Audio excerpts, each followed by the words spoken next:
August of 1915, the Gallipoli campaign was a bloody stalemate. To break the deadlock, a new offensive was planned, with a major landing at Suvla Bay. But first, a diversion was needed, a fierce attack to draw Turkish reserves away. That diversion was Lone Pine, a small, desolate plateau, named for a single, long-vanished tree. The ground itself was a nightmare. Australian and Turkish trenches were incredibly close, in some places separated by mere yards.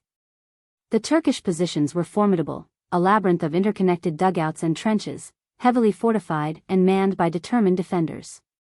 This was not a place for a frontal assault across open ground. So, the Australians conceived a daring plan. For weeks, under the very noses of the enemy, they dug a network of saps, narrow tunnels extending from their own lines, right beneath no man's land, and directly towards the Turkish trenches. It was an audacious feat of engineering and stealth, a silent preparation for a sudden, brutal eruption. On the evening of August 6, the moment arrived. After a fierce artillery bombardment, the Australians didn't go over the top. Instead, they burst from their sap tunnels, emerging directly into the Turkish front line.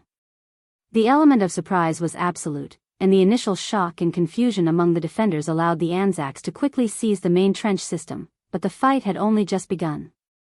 The Turks, understanding the critical importance of Lone Pine, reacted with ferocious determination. Within hours, they launched their first counterattack, and then another, and another.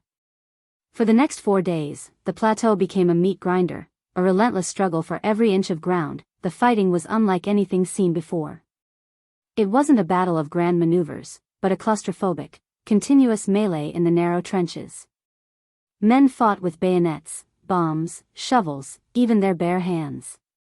There was no respite, no safe ground. Every corner, every dugout, was contested with desperate ferocity. The subterranean tunnels, originally dug by the Australians, became a battleground themselves.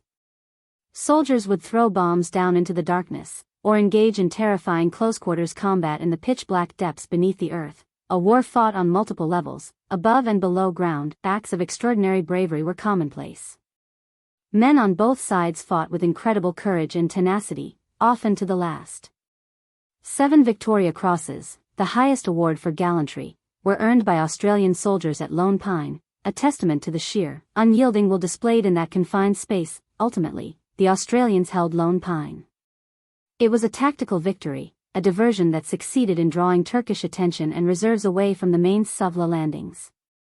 But the cost was staggering. Over 2,000 Australian casualties and an estimated 7,000 Turkish lives lost in just 4 days. Lone Pine stands as a stark, brutal symbol of the Gallipoli campaign. It was a battle of innovation and desperation, of unparalleled close-quarters combat, and of the immense human cost of war, etched forever into the annals of military history.